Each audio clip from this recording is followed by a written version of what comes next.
Hi friends, ఎలా ఉన్నారు అందరూ? నేను మీ తెలుగు ట్రావెలర్ మోహన్ని మాట్లాడుతున్నాను. మన కార్యక్రమంలో భాగంగా ఈరోజు నర్సరావుపేటలో వెలిసినటువంటి కేదారేశ్వర స్వామి ఆలయం గురించి తెలుసుకుందాం. అంతకంటే ముందుగా నా వీడియో కనుక మీకు నచ్చినట్లయితే ఒక లైక్ చేయండి. అలానే నలుగురు తెలిసే విధంగా నన్ను ఆదరిస్తారని కోరుకుంటూ మీ తెలుగు ట్రావెలర్ మోహన్. ప్రస్తుతం ఆలయంలో ఉన్నటువంటి అర్చకుల దగ్గర నిలబడి ఉన్నాము. వారి మాటలలో దేవాలయం తెరుచు సమయాలు మరియు ప్రత్యేకమైనటువంటి అభిషేకాలు వాటి గురించి వివరాలు తెలుసుకుందాం. గురుగారు, దేవాలయం ఎన్ని గంటలకు తెరుస్తారు, ఎన్ని గంటలకు తెరుస్తారు? ఓం శ్రీ గురుభ్యో నమః. హరి ఓం. వాగర్ధావివ సంపృక్తో వాగర్ధ ప్రతిపత్తే జగదః పితరౌ వందే పార్వతీ పరమేశ్వరు. శ్రీ కేదారేశ్వర స్వామి వారి దేవస్థానంలో దేవాలయం తెరుచువేళలు మొట్టమొదటిగా ఉదయం 6:30 గంటలకు తెరిస్తే 10:30 గంటల దాకా స్వామివారికి ఏకాదశ రుద్రాభిషేకం జరుగుతుంది. ఆ తర్వాత అరగంట స్వామివారి యొక్క అలంకరణ కార్యక్రమాలు జరుగుతాయి. అంటే 6:30 నుండి 11 గంటల దాకా దేవాలయం తెరిచి ఉంటుంది. అదేవిధంగా స్వామివారికి మళ్ళా తిరిగి 5:30 గంటలకు సాయంత్రం పూట 5:30 గంటలకు అభిషేక కార్యక్రమాలు ప్రారంభమవుతాయి. మళ్ళీ యథావిధిగా స్వామివారికి ఏకాదశ రుద్రాభిషేకం జరుగుతుంది. అలా 8 గంటల దాకా స్వామివారికి అభిషేకం జరుగుతుంది. ఆ అభిషేకం జరుగు సమయాల్లో ఎవరైనా భక్తులు వస్తే వాళ్ళు కూడా ఒక స్వామివారికి చెంబుడు నీళ్లు పోసుకునే అవకాశం ఉంటుంది. నేను విన్నాను, ఎవరైనా వచ్చి నీళ్లు పోయొచ్చు స్వామివారికి అని చెప్పి. ఎందుకలా? ఎందుకంటే ప్రతి మనిషికి జన్మకో శివరాత్రి అన్నట్టు భోళా శంకరుడు అంటారు స్వామిని. ఒక చెంబుడు నీళ్లు పోస్తే అంటే పెద్ద పెద్ద కోరికలు కూడా ఏముండవు స్వామికి. ఎంత చేయాలి, అలా చేయాలి, ఇలా చేయాలి. చెంబుడు నీళ్లు పోస్తే పరవశించే దేవుడు ఎవరైనా ఉన్నారంటే అది పరమేశ్వరుడు ఒక్కడే. అది రాక్షసులకైనా, దేవతలకైనా, మనుషులకైనా, ఋషులకైనా, ఎవరికైనా కానీ వరాలిచ్చే సార్వభౌముడు అంటే దేవతలకే చక్రవర్తి ఎవరైనా ఉన్నారంటే అది పరమేశ్వరుడు ఒక్కడే. అలాంటి పరమేశ్వరుడికి ఒక చెంబుడు నీళ్లు పోసుకోవాలనే ఆలోచన ప్రతి ఒక్కరికి ఉంటుంది. ఆ తాపత్రయం లేదా ఆ కోరిక అది ఒక జ్యోతిర్లింగ క్షేత్రాల్లో తప్ప మిగతా వాటిలో పోసుకునే అధికారం ఎవరికి ఉండదు. ఎందుకంటే మిగతా జ్యోతిర్లింగ క్షేత్రాలు అనేవి అవి స్వయం ప్రకటితాలు, వాటి అంతటా అవే ఉద్భవించినవి. మిగతావన్నీ మానవ ప్రతిష్ఠితాలు, యంత్ర ప్రతిష్ఠితాలు. అంటే ఎవరైతే బ్రాహ్మణులు ఉన్నారో వాళ్ళు ఆ యంత్రానికి కొంత అనుష్ఠానం చేసి ఆ యంత్రంతో స్వామివారిని ప్రతిష్ఠిస్తారు. అయితే ఇక్కడ స్వామి ఏంటంటయ్యా అంటే వాయు ప్రతిష్ఠ. వాయు ప్రతిష్ఠ ఏంటంటే అందరూ తాకొచ్చు. పైగా స్వామి ఏంటంటే వాతావరణంలో ఉంటాడు, ఓకే, ప్రకృతిలో ఉంటాడు. స్వామి ప్రకృతిలో ఉంటాడు. ఎండకి ఎండుతుంటాడు, వానకి తడుస్తుంటాడు. మనం ఏ విధంగా అయితే ఉంటామో ప్రకృతిలో ఉండే ఏ వస్తువుకి దోషం అనేది ఉండదు, మైల అనేది ఉండదు. మొట్టమొదట అది ఏ మైల ఏ దోషం ఆ స్వామిని ఏమీ చేయలేదు. అది ప్రకృతిలో ఉండే లింగానికి ఉన్న విలువ. స్వామివారికి మన జిల్లాలోనే, నరసరావుపేట కాదు, మన జిల్లాలోనే ఎక్కడ జరగనట్టుగా ప్రతినిత్యం ఉదయం ఏకాదశి రుద్రాభిషేకం, అదేవిధంగా సాయంత్రం 11 రుద్రాలు. అంటే ఎక్స్ట్రీమ్ లెవెల్, ఇంకంతకు మించిన అభిషేకం ఇంకోటి ఏమి ఉండదు. అసలు మామూలుగా ఈశ్వరుడికి జరిగే అభిషేకాల్లో ఒక రుద్రం చేస్తే గొప్ప. అలాంటిది ఏకాదశి రుద్రాభిషేకం అనేది చాలా గొప్పది, విశేషమైనది. దానికి మించి ఇంకేం లేదు.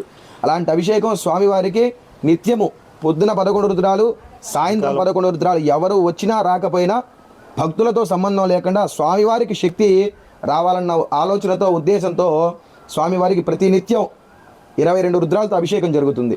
నాబోటి వాడు భక్తుడు అభిషేకం చేయిస్తారు, చేసుకోవచ్చండి, ఇబ్బంది ఏం లేదు. ఎంత దానికి ఏమైనా ఈ దేవాలయంలో అండి మొట్టమొదట ఈ దేవాలయం అన్ని దేవాలయకి భిన్నంగా ఉంటుంది. చెప్పండి. అన్ని దేవాలయంలో అనకూడదు కానీ హుండీలు ఉంటాయి, చెప్పులకి ఇంత, కొబ్బరికాయ కొడితే ఇంత, ఈ విధంగా ప్రతిదానికి ధరలు ఉంటాయి. కానీ ఈ దేవాలయంలో సామాన్య భక్తుడు వచ్చి ప్రశాంతంగా స్వామివారి నమస్కారం చేసుకుని వెళ్ళే విధంగా కట్టిన దేవాలయం ఇది. ఈ దేవాలయంలో ఎక్కడ హుండీలు ఉండవు, నిజమే, ఎక్కడ హుండీలు ఉండవు. లేకపోతే మీరు చెప్పులు పెట్టినందుకు ఎంత తీసుకుంటాం, కొబ్బరికాయ కొడితే ఎంత తీసుకుంటాం అని ఉండదు. ఎవరైనా నచ్చి అయ్యవారికి దక్షిణ ఇస్తే తప్ప ప్రత్యేకంగా ఈ దేవాలయంలో ఇలానే అనేవి ఉండదు. సో ఎవరైనా అభిషేకం చేసుకోవచ్చు. ప్రత్యేకంగా అభిషేకం చేసుకోవాలంటే అర్చకుడు ఎవరైతే ఉన్నారో వారిని సంప్రదించాలి. లేదా మామూలుగా పాలు, పెరుగు ఇలా తెచ్చుకుంటారు కదా, అవి స్వాములు శుభ్రంగా స్వామికి తెచ్చుకొని చేసుకొని వెళ్ళిపోవచ్చు, గోత్రనామాలు చెప్పించుకొని. ఇంకోటి, పైన కప్పు ఎందుకు లేదు? పైన కప్పు ఎందుకే లేదయ్యా అంటే ఎప్పుడైతే దేవాలయం గోపురం అంటే ఈశ్వరుడు కానీ లేకపోతే విగ్రహాలు, ఉత్సవమూర్తులు విగ్రహాలు ఏవైతే ఉన్నాయో ఈ గోపురాల్లో ఉంటే లేక కప్పబడి ఉంటే ఆ అర్చకుడు తప్ప ఎవరు లోపలికి వెళ్ళడానికి ఉండదు. ఓకే. ఇందాక మీకు చెప్పా కదా, ప్రకృతిలో ఉన్న ఏ వస్తువుకి దోషం ఉండదు, మైల ఉండదు. అట్లాగే స్వామి ఏంటంటే ఇలా ఎండగీయండి వానకి తడుస్తుంటాడు. దేనికయ్యా అంటే మనందరం పట్టుకోవడం కోసం. మామూలుగా లింగాకారాన్ని ఆడవాళ్ళు పట్టుకోవడానికి అర్హత లేదు. ఇక్కడ ఎవరైనా పట్టుకో. ఇక్కడ ఎవరైనా చెప్పే కదండి, దోషం ఉండదు, మొట్టమొదట మైల ఉండదు, ఏముండదు. కాబట్టి ప్రతి ఒక్కరూ వచ్చి చెంబుడు నీళ్లు పోసుకునే అవకాశం ఉన్న దేవాలయం ఏదైనా ఉందంటే అది కేదారేశ్వర స్వామివారి దేవస్థానం. చక్కగా చెప్పారు సార్. ఇంకా మాకు తెలియని విషయాలు ఏమైనా ఉంటే దేవాలయం గురించి చెప్తారు సార్? ఎందుకంటే అడిగారు కాబట్టి చెప్తున్నామండి. కింద పరివార దేవతలు ఉన్నారు. అన్ని దేవాలయాల్లో పరివార దేవతలకు ప్రత్యేకంగా పూజలు ఏం జరగవు. అంటే జరగవు అంటే ఊరక స్వామివారికి ఏదైతే ఆ నిత్య నైమిత్తిక పూజలు ఉంటాయో అవి మాత్రమే జరుగుతాయి. కానీ ఈ క్షేత్రంలో అటు రాజగణపతి, లక్ష్మీ కుబేర గణపతి స్వామి వాళ్ళకి ప్రతి నిత్యము గణపతి ఈశ్వరుడు అభిషేక ప్రియుడు, గణపతి తర్పణ ప్రియుడు అన్న నానుడి ప్రకారం ప్రతిరోజు స్వామివారికి గణపతి చతురావృత తర్పణ అనే కార్యక్రమం జరుగుతుంది. అట్లాగే మూలమంత్ర పారాయణ, మూలమంత్రం అంటే స్వామి వాళ్ళకి చైతన్యం రావడం కోసం మూలమంత్ర పారాయణ జరుగుతుంది. అట్లాగే అక్కడ సుబ్రహ్మణ్యేశ్వర స్వామి ఉన్నాడు. సహస్ర ఫణిభూషితుడు అంటే ఒక చెమ్ముడు నీళ్లు పోస్తే 1000 సర్పాలకు పోసినంత ఫలితం ఏదైనా ఉందంటే ఆ సర్పానికి పోస్తే చాలంట. అయితే ఆ సుబ్రహ్మణ్యేశ్వర స్వామికి చైతన్యం కోసం సర్ప సూక్త పారాయణ ప్రతి నిత్యము ఇద్దరు అర్చకుల చేత కార్యక్రమాలన్నీ జరుగుతూ ఉంటాయి. అట్లాగే ప్రతినిత్యం వాళ్ళ గణపతికి, సుబ్రహ్మణ్యేశ్వర స్వామికి, కాలభైరవుడికి, ఇటు పక్క చూస్తే రుద్రకోటేశ్వరుడికి ప్రతినిత్యం అభిషేక కార్యక్రమాలు జరుగుతాయి. నిత్య నైమిత్తిక కార్యక్రమాలన్నీ జరుగుతాయి. నిత్య అర్చనలు కూడా జరుగుతాయి. అదేవిధంగా మళ్ళీ ఆ ఇద్దరు సాయంత్రం కూర్చొని ఆ కాలభైరుడికి రుద్రపారాయణ అనేది జరుగుతుంది. మార్నింగ్ 6:30కి, మార్నింగ్ 6:30 నుండి 11 దాకా. అదేవిధంగా సాయంత్రం 6 to 8. ఓకే. అది అట్లాగే ఇంకా చెప్పాం కదా, చెప్పుకుంటే స్వామికి ప్రతిరోజు నిత్య కళ్యాణమే. అచ్చంగా చెప్పాలంటే వెంకటేశ్వర స్వామికి నిత్య కళ్యాణం, ఈయనకేమో నిత్య అభిషేకం. ఎవరు వచ్చినా రాకపోయినా 3:30 నుండి 4 గంటల అభిషేకమే పడుతుంది. గంట గురించి నిన్న నాకు సరైన ఇన్ఫర్మేషన్ రాలేదండి. గంట గురించి ఏమని చెప్తారు? 150 కిలోల ఇత్తడితో చేయించినటువంటి ఆ గంట గురించి. ఇది కంచు గంట అండి. కంచు మోగినట్లు కనకంబు మోగున విశ్వరావిరామ వినోరామ అన్నట్టు కంచు అంటే ఎప్పుడైతే ఆ కంచు శబ్దం వినబడుతుందో రాక్షసులకి ఇండికేషన్ అంట. దేనికయ్యా అంటే స్వామి వస్తున్నాడు, మీరుంటే వెళ్ళిపోండి అని అర్థం. ఓకే. అది ఎందుకయ్యా అంటే ఆగమార్థం దేవానాం గమనార్థంతు రాక్షసాం. దేవుడు వస్తుంటే రాక్షసులకి గమనించండి అని చెప్పడానికి ఇండికేషన్ అది గంట. ఎప్పుడైతే ఆ గంట నినాదం అనేది జరుగుతుందో ఇంకాసేపట్లో కార్యక్రమాలు స్టార్ట్ అవుతున్నాయి. ఎక్కడున్న వాళ్ళు అక్కడ చిన్నగా సర్దుకోండి అని చెప్పి రాక్షసులకి ఒక ఇన్ఫర్మేషన్ అది అచ్చంగా చెప్పాలి. పైగా ఎప్పుడైతే ఆ గంటా నినాదం యొక్క శబ్ద తరంగాలు వినబడుతూ ఉంటాయో ఒక పాజిటివ్ వైబ్రేషన్ అనేది ప్రతి మనిషిలో చైతన్యం సరే. అట్లాగా కింటన్నర గంట, దాని గంటా స్తంభం అంట. దాని మీద దశమహావిద్యలు, దశావతారాలు అంటే శివుడికి విష్ణువుకి భేదం లేదు అన్నట్టుగా. శివాయ విష్ణు రూపాయ, శివరూపాయ విష్ణువే. అందుకే స్వామి కూడా ఈ దశావతారాలు కూడా స్వామిని చూస్తూనే ఉంటాయి, భేదం లేదని చెప్పడానికి. అటుపక్కనేమో దశమహావిద్యలు, అమ్మవారి యొక్క ఎక్స్ట్రీమ్ లెవెల్ పొజిషన్స్ అవి. ఏదైతే ఇంకా దానికి మించినవి ఏవీ లేవు అంటారో వాటిని 10 మహావిద్యలు అంటారు. ఆ 10 మహావిద్యలు బగలాముఖి, రాజశ్యామల, రాజమాతంగి, చిన్నమస్త, ఇట్లా తదుపరి అమ్మవారి యొక్క అవతారాలు. అట్లాగే ఆ టాప్ వ్యూకి వచ్చేటప్పటికి గంట పైన ఉన్నది కదా, గంట పైన టాప్ వ్యూకి వచ్చేటప్పటికి దేవాలయం మొత్తం ఓపెన్లో ఉంటుంది. ఓకే. మామూలుగా గ్రహణకాల సమయంలో దేవాలయాలన్నీ క్లోజ్ చేస్తారు, అన్నీ మూతేస్తారు. ఒక శ్రీకాళహస్తి క్షేత్రం మాత్రం తెరిచి ఉంటుంది. ఎందుకయ్యా అంటే రాహుకేతువులు అనేవి ఆ క్షేత్రంలో ఉన్నవి కాబట్టి. కానీ శాస్త్రం ఏం చెప్పిందయ్యా అంటే గ్రహణకాల సమయంలో ఈశ్వరుడికి ఆవు నెయ్యితో అభిషేకం చేయమని చెప్పింది. కానీ పరివార దేవతలు ఉంటారు కాబట్టి అన్ని దేవాలయాలు ఏంటంటే క్లోజ్ చేస్తారు. స్వామి కంటే ఏ ఇబ్బంది లేదు, కానీ మిగతా పరివార దేవతలకి ఆ దోషం ఉంటుంది కాబట్టి. కానీ ఈ దేవాలయం మొత్తం ఓపెన్లో ఉంది కాబట్టి ఈశ్వరుడికి ఇబ్బంది లేకపోయినా మిగతా పరివార దేవతలకు ఇబ్బంది కాబట్టి దాని మీద గ్రహణ బీజాక్షరాలు. ఓకే. గ్రహణ ఇవి కాదు మనకి ఫ్రంట్ వ్యూకి ఉన్నాయి కాదు, టాప్ వ్యూకి వస్తాయి. డ్రోన్ వేస్తే అర్థమవుతుంది మనకి. అది టాప్ వ్యూలో గ్రహణ బీజాక్షరాలు అనేవి చెక్కి ఉన్నాయి. ఈ పరిధి ఎంతవరకు అయితే ఉంటుందో దేవాలయ పరిధి లేదా ఒక కొంత మేరకు పరిధి మేరకు ఎవరు దర్భ వేసినా వేయకపోయినా ఆ దోషం అనేది ఏమీ కాదు. ఆ పరివార దేవతలకు కూడా దోషం తగలదు. ఓకే. ఘంటాని నాదాన్ని దేవాలయం తెరిచేటప్పుడు, అలాగే దేవాలయాన్ని క్లోజ్ చేసేటప్పుడు, అంటే పొద్దున ఒకసారి, మధ్యాహ్నం ఒకసారి, మళ్ళీ తిరిగి సాయంత్రం 5:30 గంటలకు ఒకసారి, మళ్ళీ సాయంత్రం 8 గంటలకు ఒకసారి కొట్టి దేవాలయాన్ని క్లోజ్ చేస్తారు. ఓపెన్ చేసేటప్పుడు ఒకసారి, క్లోజ్ చేసేటప్పుడు ఒకసారి, మొత్తం 4 సార్లు. 4 సార్లు, ఒక రోజుకి 4 సార్లు ఆ ఘంటాని నాదాన్ని చేయడం జరుగుతుంది. అట్లానే కీర్తి స్తంభం గురించి ఏదో అది ఏంటంటే ధ్వజస్తంభం కాదండి, అది కీర్తి స్తంభం లేదా దీపస్తంభం అంటారు.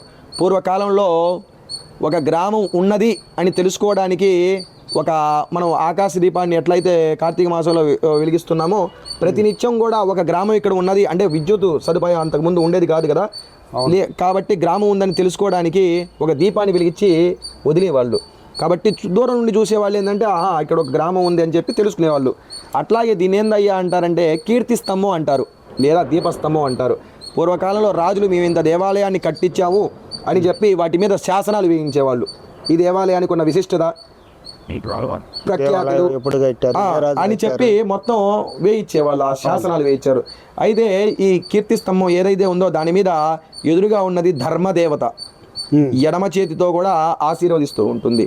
అట్లాగే ఆ కీర్తి స్తంభానికి వీరభద్రుడు, గణపతి, సుబ్రహ్మణ్యేశ్వర స్వామి, రాజశ్యామల, ఆ పై భాగం చూస్తే చిరుతపులి, సింహము.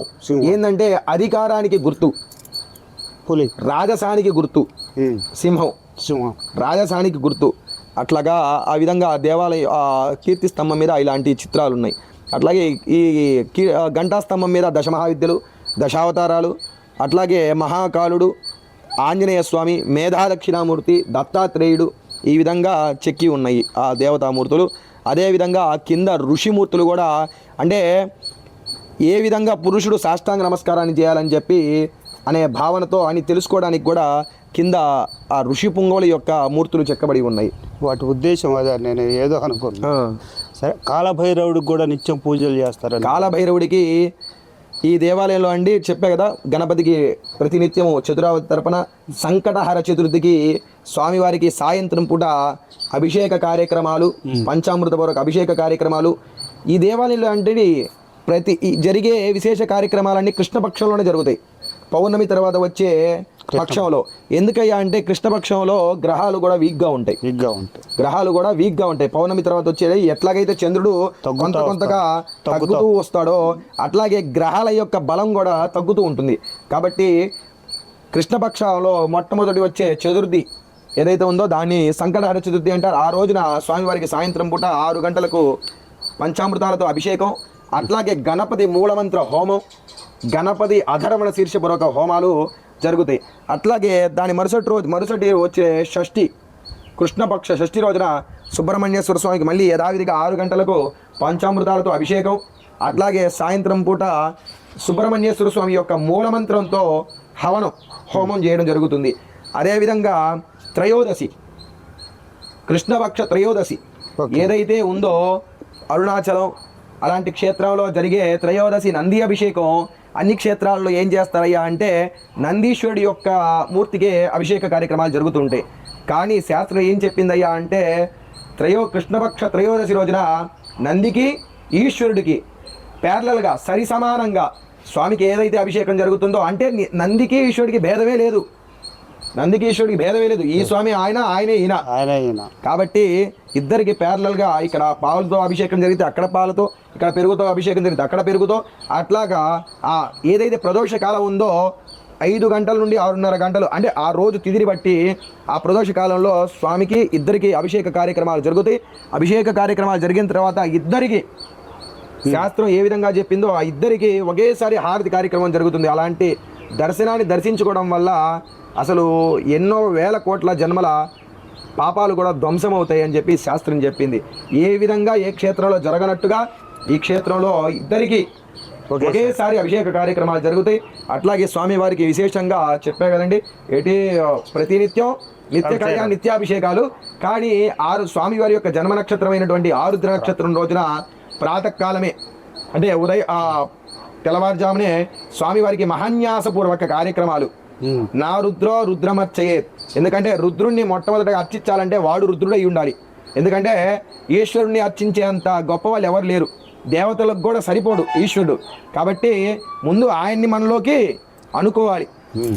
నా రుద్రో రుద్రమచ్చేత్, మనలోకి ఆవహించుకొని లేకపోతే స్వామి నాకు నీకు చేసే అధికారాన్ని ఇవ్వు అని చెప్పి ఆయన్ని వేడుకొని ఆ మహాన్యాస కార్యక్రమం జరిగిన తర్వాత మళ్ళీ స్వామివారికి ఏకాదశి రుద్రాభిషేకం జరుగుతుంది. రెగ్యులర్గా జరిగేది కాదు.